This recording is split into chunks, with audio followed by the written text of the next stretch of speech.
Boa tarde, comunidade da TV 247. Boa tarde, comunidade do André Truz. Hoje, André Truz entrevista Rui Costa Pimenta.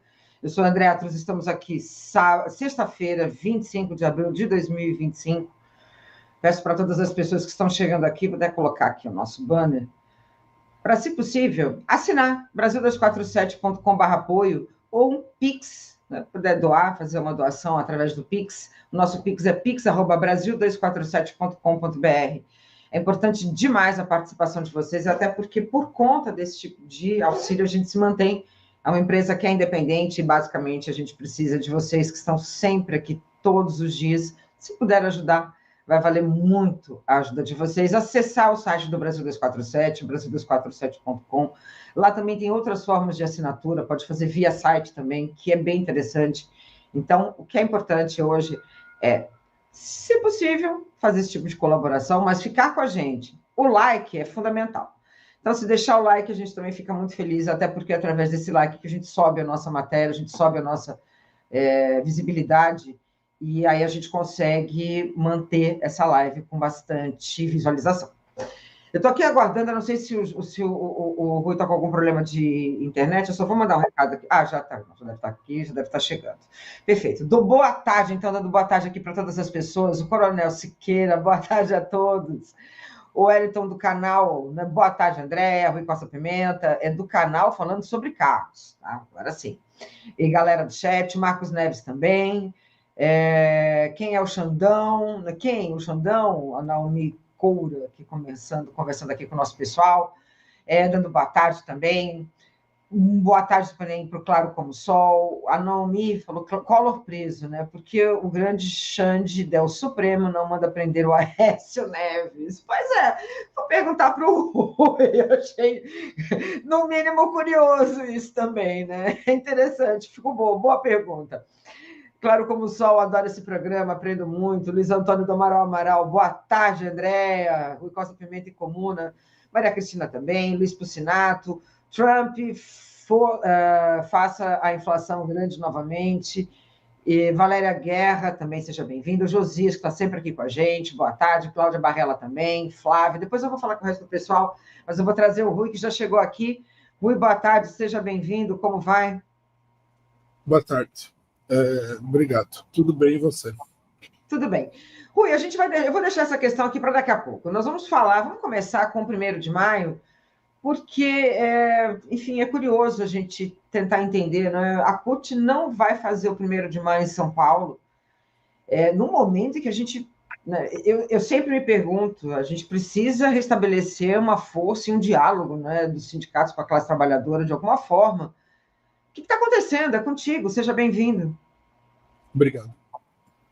Isso aqui é uma demonstração da completa incapacidade, né, da CUT e do PT, da direção da CUT, né, e do PT de mobilizar os trabalhadores. Incapacidade e, na minha opinião, também falta de vontade, né? O que significa que o destino do PT, da sua política, e eleitoralmente depende muito do arranjo institucional com partidos burgueses. Agora, o próprio 1º de maio ele é uma advertência nesse sentido, porque as centrais sindicais pelegas elas decidiram fazer aquele velho 1º de maio que elas costumavam fazer, né? Não sei se o pessoal se lembra disso, mas eles costumavam fazer um 1º de maio onde eles chegaram a sortear apartamento nesse 1º de maio. Apartamento, hein? Olha só. Sorteavam inúmeros carros e tal. Lotado, né, Rui? E era lógico. Você imagina, né? Estão sorteando carro e apartamento, vai muita gente. E era tudo financiado pela Bolsa de Valores, né? Pelo que o pessoal chama da Faria Lima, os industriais, que centrais sindicais financiadas pelos capitalistas, os patrões. O fato deles terem retomado esse 1º de maio é uma advertência, porque, num certo sentido, eles estão se preparando para apoiar um candidato da burguesia nas eleições. Eles estão rompendo com o governo Lula. Não estão declarando isso, mas é um primeiro passo de ruptura. Eu ouvi falar, acabei não lendo essa notícia, que o Paulinho da Força estava apoiando o Ronaldo Caiado para presidente. Né? Então, quer dizer, tem um pessoal aí que está tirando o time de campo no que diz respeito ao PT e o Lula. É uma espécie de princípio de naufrágio da Frente Ampla, né? Com certeza, e é interessante porque você vê a forma como o papel da despolitização, não é? Porque parece que conseguiram, deu certo. Né? Você não tem hoje uma politização que agregue, né, nos sindicatos, e isso é um problema. Né? Claro que não são todos os sindicatos, enfim, mas nesse sentido você vê que, né, o presentear com carro, o sorteio com apartamento, a forma como também ele foi atacado depois daquele processo, né, depois do golpe, né, contra a Dilma, e a forma como veio, né, uma criminalização dos sindicatos, isso só piorou a situação. É uma pena, né? Porque agora a última mobilização também, né, Rui, foi bem complicada, você lembra? Porque foi super vazia, não é? Não teve uma mobilização, acho que não teve também ali, não é, um chamado para que tivesse uma presença maior, eu não sei como é que você vê nesse sentido, mas foi do ano passado, foi super esvaziado, né? Foi muito esvaziado. Eles não, visivelmente, eles não, a direção da CUT, a direção do PT não está não tem fé de que esse seja um meio de mudança no Brasil. E como eles não acreditam nesse meio de mudança, não vai haver mudança, porque as instituições não estão aí para você mudar. Elas estão aí para manter o que existe. É uma reação, uma capitulação do PT, um partido muito acuado. Muito bem. Eu vou trazer aquela questão, só para a gente puxar, porque muitas pessoas aqui estão comentando sobre o fato do Collor ter sido preso, né? E aí a Naomi Coura brincou aqui, né? Por que Aécio não, né? Quer dizer, enfim, passo para você comentar, Rui. Nós temos que entender uma coisa, né? Que todas essas condenações de figuras importantes da política burguesa, elas são políticas. O Lula foi condenado, né? E a condenação foi política. Daí ele foi, como é que se diz, inocentado, o processo dele foi anulado, e essa anulação foi também uma coisa política. Então, nós temos que perguntar qual é o objetivo político dessa prisão do Collor, e quem gostaria de ver o Collor na cadeia, não sei, tem gente que gosta de ver os outros na cadeia, não é o meu caso, né? Deve pensar que isso aí não é assim, que ele vai ficar 8 anos na cadeia. Amanhã, por algum expediente, vão tirar ele da cadeia. Eu acho que ele foi preso assim, né? Causou um pouco de espanto, né? Porque eles querem reforçar o clima repressivo em relação aos bolsonaristas. Eles querem dar a entender de que não, nós vamos prender mesmo, né? Vamos prender todo mundo, olha o Collor. Então, o Bolsonaro também, porque tem esse clima, né, de que o processo do Bolsonaro é um processo fraudulento, que é mesmo, mas é no sentido assim de tentar dar uma legitimidade à truculência com que o STF está agindo. E o Aécio Neves não vai para a cadeia pelo mesmo motivo pelo qual o Collor vai, é político. O Aécio Neves não. Se a gente fosse aqui, se a gente tivesse aqui uma como é que se diz? Uma justiça que estivesse perseguindo todos os bandidos e tal, e não sobrava política no Brasil. O ambiente de maior criminalidade é a política. E assim, para você ver como uma coisa né, tem uma questão, o ministro Gilmar Mendes, do STF, né, ele pediu destaque nessa sexta-feira, por conta desse julgamento, sobre a manutenção do cumprimento imediato da prisão do Collor, né? O caso, então, ocorreria num plenário virtual e agora vai ser no plenário físico e vai ter uma data ainda estabelecida pelo Barroso.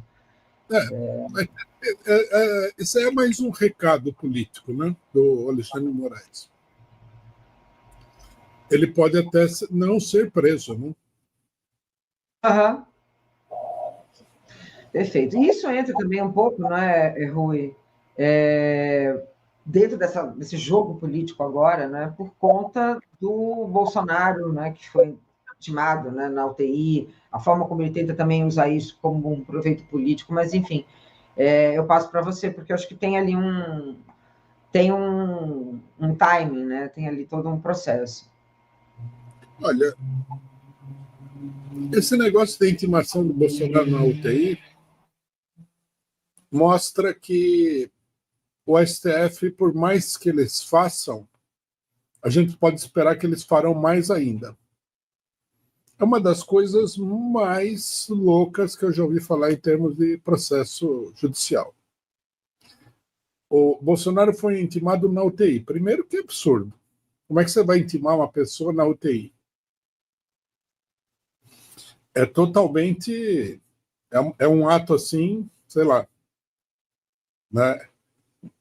Você esperaria isso daí de uma ditadura ferrenha, né? Não de um judiciário num país que se diz democrático. Segundo, a intimação deu ao Bolsonaro 5 dias para ele responder a um processo por golpe de Estado, sendo que o cidadão está na UTI. Como é que ele vai responder o processo estando na UTI em 5 dias? Porque ele não vai sair da UTI em 5 dias. Eu não sei. Causou uma grande celeuma aqui, uma nota do The Economist, que falava que o STF estava exagerando na dose, né? Aí o Barroso respondeu, contando uma mentira lá, ele falou que ele nunca falou que nós derrotamos o bolsonarismo, aí os bolsonaristas colocaram o vídeo dele falando, um negócio totalmente doido. O The Economist, que é um órgão do grande capital internacional, do capital imperialista, ele está dando recado para o STF. Cuidado que vocês estão exagerando, isso daí o tiro pode sair pela culatra, né? Mas o STF não quer saber. Bom, você coloca uma pessoa como Alexandre de Moraes, é como soltar um Doberman num parque de diversão infantil, você entendeu? Essa semana, quando saiu essa notícia, Rui, o fato, inclusive foi no Boa Noite 247, a Tereza Cruvinella também questionou essa relação, o perigo que abre esse precedente de você, numa UTI, receber a forma como... Lembrando, e aí eu me lembrei quando o Guido Mantega estava com a esposa, lembra? Quando a esposa estava muito doente, e eles queriam entregar, eu não sei se eles chegaram a entregar, mas eles queriam entregar realmente uma notificação para ele no hospital, e isso foi, de uma certa maneira, ali feita uma reflexão. Eu acho que quando você coloca isso, e a gente, né, fazendo esse papel de tentar entender dentro desse processo, dói pensar quando é que chegar para a esquerda, porque quando chegar na esquerda, eu acho que a dosagem ela vai ser muito maior. Eu acho que passa também um pouco sobre isso, eu acho que passa por ali também, não é? Se a gente tiver no Brasil aqui um governo tipo Bukele ou Noboa do Equador, a esquerda vai chorar. E o circo está armado, né? E o pior, quem ajudou a armar o circo foi a própria esquerda, né? Porque o pessoal tem que entender o seguinte, esse negócio de entregar intimação para o cara na UTI, tá certo? Dando 5 dias para ele se defender, quando ele está na UTI e visivelmente não tem condições de se defender, o processo do Bolsonaro passa, mas esse tipo de procedimento vai ficar. Veja, vou dar um exemplo aqui que é para o pessoal refletir. Quando teve o processo da Lava Jato, Nós, por exemplo, e outras pessoas também, nos insurgimos contra o negócio da delação premiada. Né?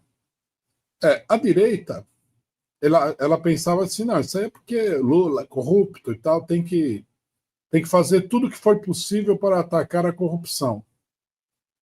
E você veja que o processo da Lava Jato passou, foi anulado, a Dilma foi derrubada, mas a delação premiada está aí e vai continuar.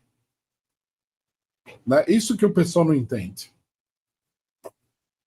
Todas as arbitrariedades que o STF usar contra o Bolsonaro, elas vão se integrar ao regime político e ao regime judicial brasileiro. E olha que são muitas arbitrariedades. Né? Hoje em dia, por exemplo, você praticamente não precisa provar nada. Né? Quem inaugurou essa prática foi o STF mesmo, no julgamento do Mensalão. Você deve se lembrar da famosa frase da Rosa Weber: eu não tenho provas, mas eu condeno. Bom, o Lula foi condenado sem provas, né? A Dilma foi condenada sem motivo nenhum, perdeu o mandato, e o Bolsonaro está sendo condenado sem provas também. Então, nós temos um regime político no Brasil onde você pode ser condenado sem provas. Ah, mas nós estamos numa grande cruzada aqui contra o golpe de Estado. Papapá. Não. Isso é um golpe de Estado. Introduzir a condenação sem provas é um golpe de Estado. Eu me lembro muito, Rui, porque logo depois, né, naquele processo do golpe contra Dilma, a forma como eles agiram, né, quer dizer, na verdade, você teve todo um processo de judicialização ali da política. A Lava Jato fez isso, o golpe contra Dilma fez isso, e sempre, né, a gente olhando para o nosso lado, porque desde o Mensalão, basicamente, você tem esse tipo de ação. Não é à toa que a imprensa tradicional, coisa de uma semana ou duas, fazendo uma comparação absurda, né? A forma porque o Lula foi trazer a primeira-dama do Peru, e aí começa a trazer Lava Jato, Odebrecht novamente, né, agora com essa questão do INSS, tentando mais uma vez fazer essa relação, né, da questão da corrupção. Parece que está tudo ali meio guardadinho, né? Eles sempre deixam ali aquela carta guardada, na hora que eles querem atacar, eles voltam e não falam, né, do resultado, quer dizer, não fala da Vaza Jato, não fala de absolutamente nada, mas levantam ainda a chama, né, do que ficou na percepção do público com relação à Lava Jato, por exemplo. Né? Bom, esse caso da Previdência, né, o escândalo que deu aí de corrupção, corrupção não é nem corrupção, né? O pessoal se dedicou aí a roubar o dinheiro dos aposentados, né? Deram um golpe na praça, né? Você vê o velho e bom método da Polícia Federal. Ela criou um enorme escândalo com isso. E quem é que vai aparecer como culpado? O governo Lula. Né? É evidente. Eles já estavam falando, desculpa te cortar, Rui, mas eles já estavam falando do sindicato e do Frei Chico. A imprensa. Né? Uma hora depois, eles já estavam fazendo essa ilação, né? Então, quando o pessoal for elogiar a Polícia Federal, precisa beliscar o braço para lembrar, né? Cair na realidade. Olha a Polícia Federal aí de novo. Isso sem falar, né? Se você me permite, queria destacar um caso aqui. Isso sem falar no pessoal que está sendo preso aí arbitrariamente pela Polícia Federal por motivos ideológicos, né? Na Paraíba, por exemplo, um rapaz lá que alegaram que ele tinha simpatias pelo nazismo. Ter simpatia pelo nazismo não é crime. Pode ser uma coisa doentia até, mas não é crime. Ele foi preso, a casa dele foi invadida. Ele não fez nada. Parece que ele tinha pichado um muro lá. Pichou um muro, já foi. Daí o pessoal fala assim, mas é o nazismo e tal. Bom, hoje é o nazismo, né? Amanhã é você. E hoje é você também. Porque eu, por exemplo, eu não sei, eu vou contratar uma pessoa para receber os processos judiciais que eu estou sofrendo por causa da Palestina. É uma pilha de processos que eu tenho. Né? 2 semanas atrás, eu prestei depoimento na Polícia Federal para provar que eu não sou terrorista. Como assim, terrorista? Eu ando armado pela rua, tenho bomba em casa, e o pessoal, né, faz um inquérito seriamente, não é que eles levam na brincadeira. Agora, eu fui avisado pelo departamento jurídico nosso que eu tenho que responder um processo na Delegacia de Direitos Humanos. Já respondi um outro processo por racismo. É uma loucura isso daí. E veja bem, como é que os juízes vão agir? Vão agir como o STF. Né? Então, quem apoia isso daí está louco. É louco. A gente é aquela coisa, né? Olhando ali a trajetória histórica, né, do STF e fazendo aqui uma crítica realmente no sentido daquilo que a gente vivenciou, né? É de Olga Benário, é o golpe de 64, é a forma como eles agiram, né, naquela, né, mensalão absurdo. E lembrando que é uma base que, infelizmente, ainda tem aquela alta hierarquia no poder. Rui, a gente precisa andar com a nossa pauta. Para a gente continuar, eu queria falar um pouco sobre a inflação, que é um tema importante agora, a gente está no final do mês, a inflação de abril é projetada em 0,43, menos que o mês anterior, mas 2 vezes maior que o abril do ano passado. Passo para você. O governo Lula está enfrentando essa situação, né? Algumas pessoas procuram mostrar que isso aí é culpa da política do governo. Não, não é verdade. Quando eles procuram mostrar que o governo é responsável pela inflação, o que eles querem dizer é que o governo deveria atacar os trabalhadores com maior dureza. É simplesmente isso, não faz o menor sentido. Agora, vai pesar, né? Você vê que a situação do governo é uma situação delicada. Nós estamos entrando no mês de maio, né? E o governo tem um monte de problemas aí para resolver, né? Nós tivemos o problema, várias crises, agora tem essa nova crise aí com esse negócio do INSS, e agora eu não sei, né? Não sei como é que o pessoal está vendo isso. Eu acho que a situação é delicada. E não sei se você, nessa semana, ainda teve uma fala do Galípolo, né, que disse que a economia vai bem, enfim, trazendo ali uma perspectiva que a gente fica assustado, porque pela forma como se coloca, a gente sabe que é um recado de que a inflação vai continuar, né, ainda, obviamente, sobre um passado do Campos Neto, porque ainda tem uma consequência da presidência anterior, mas a gente fica em alerta, né? E aí, né? Quem é esse Banco Central agora, amigo, né, do governo, bem entre aspas, né? É uma cara de pau desse Galípolo. A economia vai bem em nada. Ele sabe que o negócio vai de mal a pior. A taxa de juros brasileira é mais alta do mundo. Uma taxa absurda, né? Uma taxa absurda. Não tem sentido, não tem o menor sentido. Rui, para a gente, agora eu vou trazer uma outra pauta também que está pegando, é o Trump, né? A revista The Economist falou que o Trump é um revolucionário, mas ele terá 2 grandes adversários, né? Os tribunais e o mercado financeiro. Ao mesmo tempo, hoje a China falou assim, olha, né, a guerra tarifária, a mídia chinesa, né, dizendo que a guerra tarifária é um tiro no pé dos Estados Unidos, né? Eu passo para você. Não, eu acho que não tem isso daí, de que é um tiro no pé dos Estados Unidos. O Trump tem uma política protecionista e o objetivo dele é explícito, não tem mistério. Ele quer que a indústria que foi exportada, né, para fora dos Estados Unidos volte para os Estados Unidos. Num certo sentido, esse movimento ele já começou, né? O atrativo da China diminuiu. No começo era muito forte.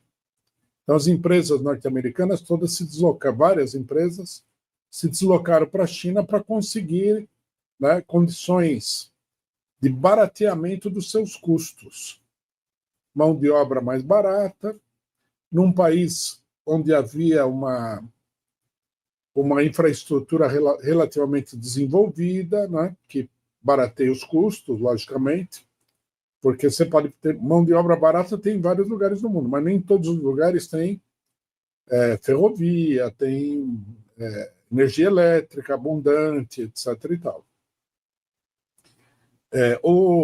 Isso daí desfechou um golpe muito duro contra a economia doméstica norte-americana. Você tem, né, por conta disso, você tem aí uma quantidade de quase coisa de 50 milhões de miseráveis nos Estados Unidos. E o setor da burguesia vê isso daí com grande preocupação, sem falar que os seus próprios negócios são afetados. Aqueles que trabalham no mercado interno norte-americano, né?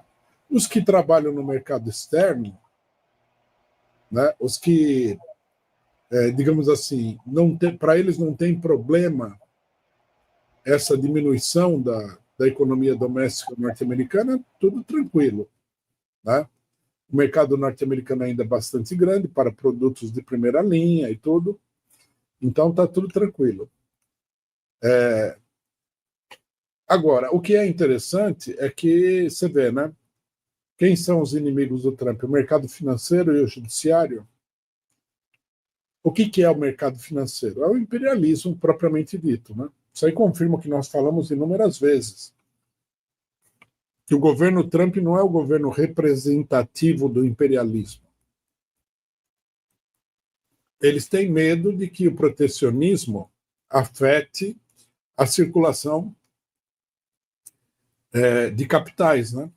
O capital especulativo ele vive da exploração de possibilidades nos diversos países. Ele tem a maior facilidade, por exemplo, de sair do Brasil e ir para a Argentina com muita rapidez, né? Devido à globalização, devido à ausência de tarifas e tudo mais. Você tem tarifas industriais em todos os países, em uma medida maior ou menor, mas o mercado financeiro ele pinta e borda, ele faz o que ele quer, né? Então, o protecionismo acabaria, né, se ele se generaliza, vai afetar os interesses desse capital, que é uma verdadeira nuvem negra que paira sobre o mundo, né? Aí eu falei nuvem negra, daí os identitários vão me perseguir, mas essa nuvem de chuva ela é negra, né? Ela não é branquinha. E é interessante, Rui, porque você vê, né, por outro lado, esse Make America Great Again, né, essa ideia de voltar, essa perspectiva do que eles colocavam como uma indústria nos anos 80, todo aquele processo econômico nos anos 80, eu não sei até que ponto isso está dentro de um imaginário coletivo, mas longe de uma realidade palpável, né, hoje, para a classe trabalhadora dos Estados Unidos. Não sei como é que você vê isso. Os sindicatos têm que apoiar a política do Trump. O sindicato metalúrgico do setor automotivo, ele falou que sim, tem que fazer isso daí. Ele não apoia 100% a política do Trump, mas ele acha o seguinte, que é um absurdo que uma empresa, vamos supor, automobilística se desloque para o México, do outro lado da fronteira, para pagar salários menores para os trabalhadores mexicanos. Então, eles inclusive propuseram, né?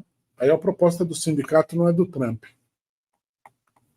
que houvesse penalidade contra as empresas que fizessem isso e que elas fossem obrigadas a pagar o mesmo salário no México que é pago nos Estados Unidos, para evitar, né, essa concorrência no mercado de trabalho. Que é isso, né? A jogada aí é essa, né? Ninguém pode defender uma coisa. Como é que não vão defender que o a empresa vá para outro país para explorar o outro trabalhador, porque o trabalhador é mais barato. É uma barbaridade, né? Então, o Sindicato Metalúrgico apoiou. Os trabalhadores tendem a apoiar essa política, porque os Estados Unidos não têm muita perspectiva, né? Mas eu não acho que o Trump tem capacidade de reverter essa tendência mundial. Mas o fato dele atacar a globalização das economias não deixa de ser uma coisa positiva, né? É um ataque contra o coração do capitalismo. Por incrível que pareça, dado por uma pessoa que se apresenta como conservador. Daí o The Economist apresenta ele como revolucionário. Revolucionário, né? A coisa. Vamos lá, eu vou trazer o superchat, o Orlando Mancini. Desculpa, pode terminar. Perdão. Você não viu uma charge da revista Piauí que fala que, uma matéria, né, com uma charge, que fala que o Trump ia se filiar no PCO por causa disso? Não vi. Inclusive, tem uma pergunta aqui, já para definir aqui também, porque, obviamente, quando você vai tratar desse assunto, o chat fica aqui pavorosa. O Beraldo perguntou, Rui, você também é trampista? Né? Por que essa defesa, então? Né? Para esclarecer. Não tem, veja, não tem nada de trumpismo. O problema é que a gente tem que falar, nós temos que analisar a realidade. Né?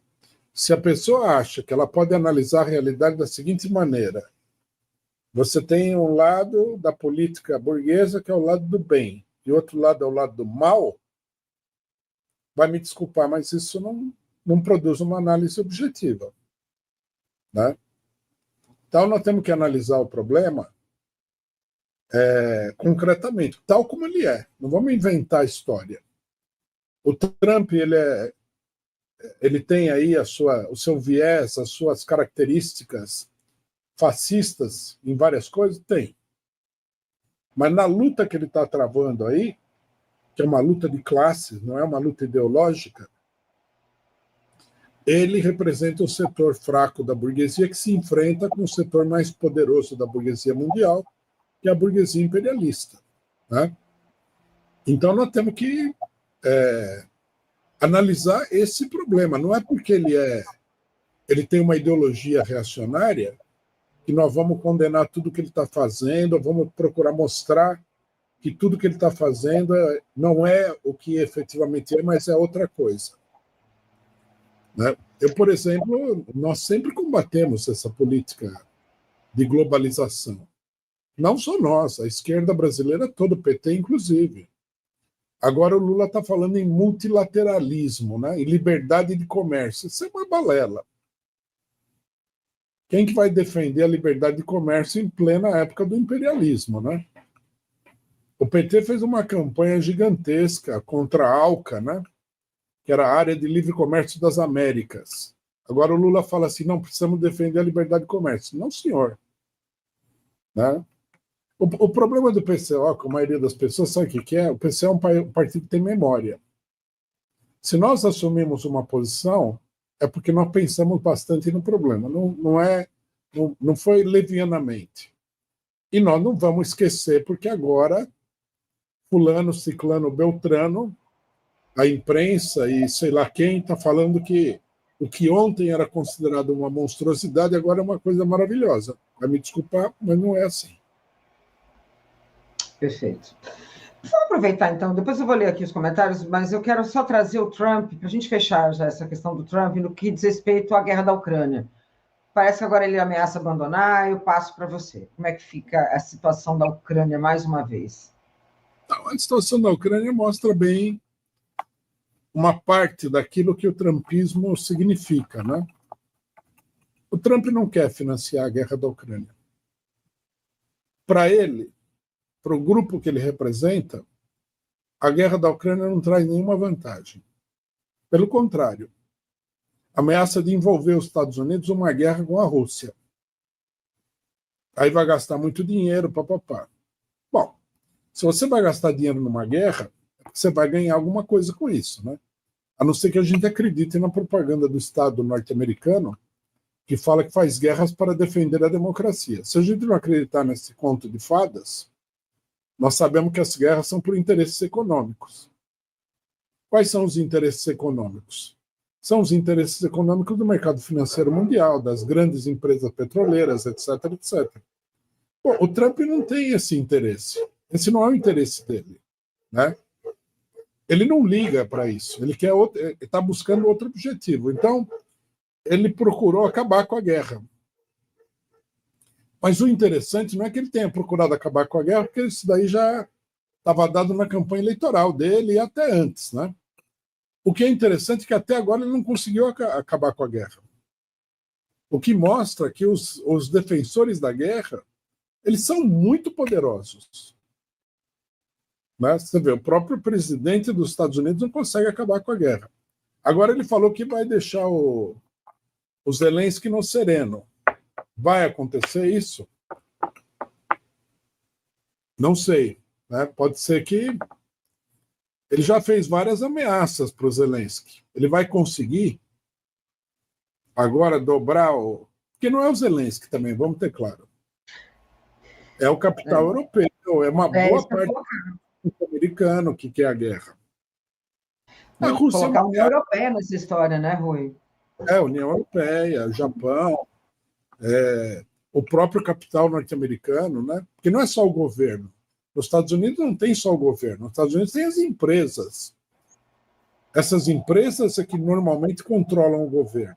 O Trump, ele representa um setor minoritário, mais fraco. Minoritário não sei, mas mais fraco, né, dos empresários norte-americanos. Ele é um político burguês, mas não é político... Ele não é, como era o Bush, por exemplo, um agente direto das petroleiras norte-americanas, da empresa, da indústria de armamentos, essas indústrias superpoderosas, certamente não é dos bancos. Como disse o The Economist, né?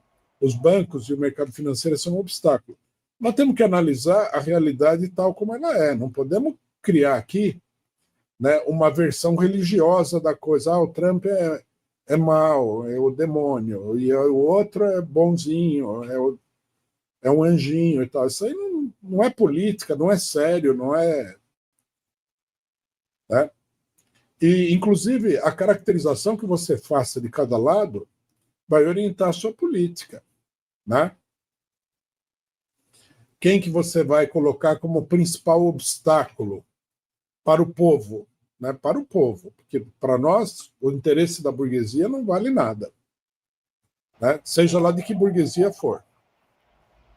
Não é o nosso interesse. O nosso interesse é defender o povo. E o fim dessa guerra também, de alguma maneira, ela tem um impacto muito forte, por isso que eu falei da União Europeia. Na Europa, por conta também da retirada do apoio da OTAN, a forma como o Biden colocou ali a OTAN, e agora numa política contrária, ele vem tirando esse apoio, só que tem ali uma geopolítica que foi, né, modificada e que agora entra em colapso também, em certo sentido, não é, Rui? Você vê que grandes empresas europeias, são empresas imperialistas, né, fazem parte do núcleo imperialista, Volkswagen, por exemplo, perderam muito dinheiro com a guerra. Mas eles entendem que, do ponto de vista do interesse da classe, é uma guerra necessária. Então, eles procuram alternativas e amanhã a situação modifica e tal, melhora e pronto. Mas os interesses aí são muito poderosos contra os russos, né? Perfeito. Muito bem. E para a gente fechar internacional, depois a gente vai para os superchats, eu queria falar um pouquinho sobre o funeral do Papa Francisco, né? O Papa Francisco morreu essa semana. Funeral que está assim, cheio. Bom, o que não está faltando ali é chefe de Estado para participar. Rui, é contigo. Esse é um problema complexo, viu? É um problema difícil, porque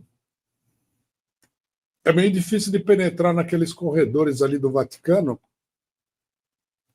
para saber qual é a política que está vigente, né? Eu tenho visto muita gente falar muita coisa, mas eu acho que a gente teria que estabelecer aqui, né, de início, algumas questões fundamentais. Por exemplo, a Igreja Católica é um braço do imperialismo mundial. e ela é particularmente associada com o imperialismo norte-americano, por incrível que pareça. Porque a sede da igreja é na Europa, né? É na Itália. Mas a Itália é desses países que foram meio que colonizados politicamente pelos Estados Unidos, né? Por causa da guerra. A primeira impressão que eu... Bom, o Papa Francisco, aparentemente, ele não é que ele seja um inimigo do imperialismo, nada. Eu vi muita gente elogiando de maneira meio sem sentido, né? O Papa. Mas eu tenho a ideia, né? Eu estou lendo, estou procurando ler, ver direitinho o que acontece, porque a gente não dá para acompanhar tudo ao mesmo tempo e a igreja é difícil. Eu entendo que a luta que se travou lá é a seguinte: existe uma máfia que tem uma importância muito grande na Igreja Católica. E eu tenho a impressão de que essa máfia ela é uma coligação entre o clero italiano e o clero norte-americano. E que foram eles que derrubaram o antigo Papa, o Ratzinger. Né? Não foram os esquerdistas, os pseudo-esquerdistas. Foi a máfia. A máfia, aparentemente, ela está numa guerra muito forte com os setores da Igreja Europeia, alemães, né? Franceses, possivelmente... A máfia não tinha uma relação com o Banco do Vaticano? Lembra que teve uma época uma corrupção imensa, né, no Banco do Vaticano? Não, tem vários escândalos aí que foram provocados por essa máfia, né? A falência do banco, né? A ligação da máfia com a loja maçônica P2, e inclusive, né, as suspeitas fortíssimas de que o Papa que sucedeu Paulo VI, João Paulo I, não o Wojtyła, o polonês, o anterior, ele tenha sido assassinado. Né? Tem muita coisa falando isso. Né? Eu, inclusive, recentemente eu li num jornal italiano, estava lendo jornais italianos para ver se eu entendia bem o que está acontecendo lá. E num jornal italiano ele falava o seguinte, que uma empregada do Vaticano, ela falou para o Bergoglio, para o Papa Francisco, que se ele for para Roma, leva um cachorro e não coma nada antes do cachorro provar a sua comida.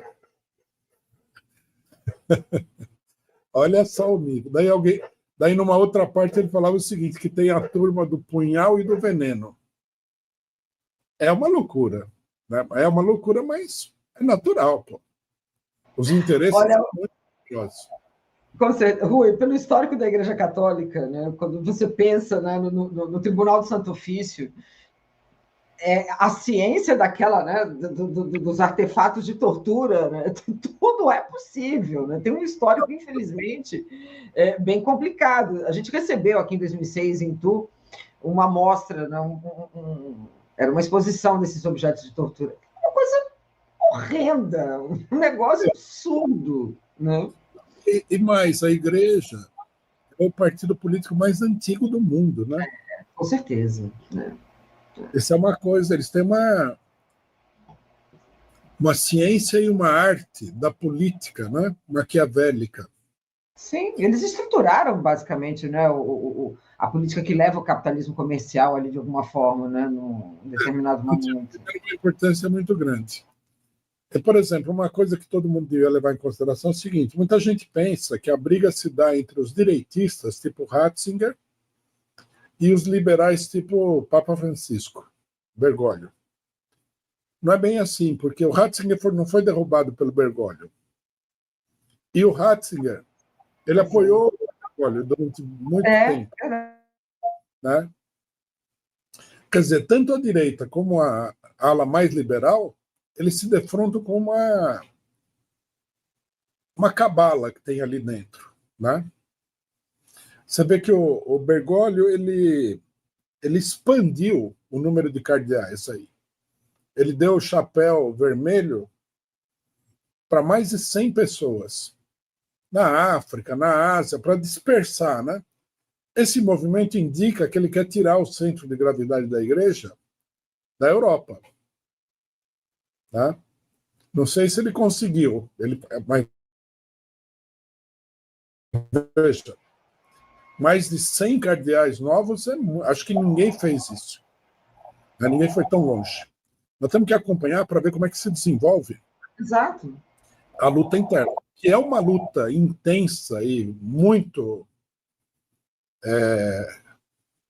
agressiva, isso aí não tem dúvida. Tanto que tem esse negócio do assassinato do Papa. Esse assassinato do Papa João Paulo I, ele aparece até no filme do Poderoso Chefão. Poderoso Bom, Chefão, perfeito, é verdade. né? Porque o João Paulo I, ele... Aqui só uma explicaçãozinha, para o pessoal entender, para o pessoal procurar acompanhar o que está acontecendo. A igreja, ela teve um período muito reacionário, né? Que vai desde a unificação italiana até o fascismo. E o Papa Pio VI, acho que Pio VI ou Pio II, o Papa que é conhecido como o Papa de Hitler, levou a igreja a uma situação muito difícil. Aí veio Pio XII. Aí veio um reformador. Pio XI era mais ou menos a mesma coisa que Pio XII. Veio um reformador que foi o Papa João XXIII, né? Que fez o Concílio Vaticano. Acho que Concílio Vaticano II ou primeiro, não sei. Onde foram introduzidas várias reformas na igreja, para modernizar a igreja, tornar a igreja, desfazer aquela imagem de associação com o fascismo e tudo mais. Bom, aí veio o Pio VI, que não era exatamente um reformador como o João XXIII, mas que não desfez o que o João XXIII fez. Pelo contrário, acho que ele até continuou algumas coisas. Bom, quando o Pio VI morreu, Paulo VI, quando Paulo VI morreu, subiu um novo reformador da linha do João XXIII, que assumiu o nome de João XXIII, e Paulo, de Paulo VI, João Paulo I. E ele durou exatamente um mês no papado, e morreu misteriosamente, e tem uma quantidade imensa de gente que fala que ele foi assassinado. Bom, parece até no filme, né, para você ver como a coisa do assassinato é forte. Aí subiu um direitista, Karol Wojtyła, João Paulo II, que assumiu o nome do anterior, meio para disfarçar também a crise, né? O João Paulo II, ele foi um cara muito reacionário, né? O clero é totalmente controlado pelos Estados Unidos. A Polônia, hoje em dia, é totalmente controlada pelos Estados Unidos. Então, eu acho que ele consolidou essa máfia, que é a máfia antiga, da loja P2, esse negócio todo. E a eleição do Ratzinger, ela foi uma ofensiva da direita, extrema-direita, né? Mas contra essa máfia. Aí a máfia derrubou o Ratzinger, não foram os liberais. E a máfia tentou derrubar o Bergoglio. Tanto que o Bergoglio ele se isolou da Cúria, ele tirou os italianos todos da administração do Vaticano, que ele tinha medo deles. E começou uma reforma política. Não uma reforma na igreja, uma reforma política. Novos cardeais, mudou posições, demitiu gente, exonerou gente de função, etc. e tal. E ele morreu. E agora, né, a luta interna da igreja vai se reabrir. Você tem a direita, tem esse setor, e tem uma esquerda liberal. Um setor mais liberal, né? Eu tenho para mim que essa máfia é muito ligada ao imperialismo, porque o imperialismo é uma coisa mafiosa também. Com certeza, tem um interesse, até porque, e algo que acho que para quem conhece, né, fazendo esse histórico, né, da estrutura da Igreja Católica, é pouco tempo de uma estrutura que pontua todo esse processo da corrupção histórica da Igreja, que faz ali um perdão. Ele fez vários perdões, pediu vários perdões, mas é uma força ainda muito restrita dentro da Igreja. Quer dizer, ele teve que mudar a cúria, ele teve que fazer todo um andamento ali de tentar reconstruir uma Igreja que a gente não sabe agora como é que vai virar. Eu acho que esse é o ponto, não é? Se isso cristalizou ou não, né? De qualquer maneira, a gente tem que agora realmente aguardar. Eu não vejo uma igreja católica que tenha absorvido, e vejo isso até com uma certa tristeza, os ensinamentos ali de Francisco por conta dessa perspectiva política mesmo, né? Da questão da pobreza, essa questão de um olhar mais para o cristianismo primitivo do que para esse olhar político que ela se fundou, inclusive. Né? Ela se funda, a igreja se funda nesse papel político, historicamente. Um detalhe também, olha, é o trumpismo, né? Assim.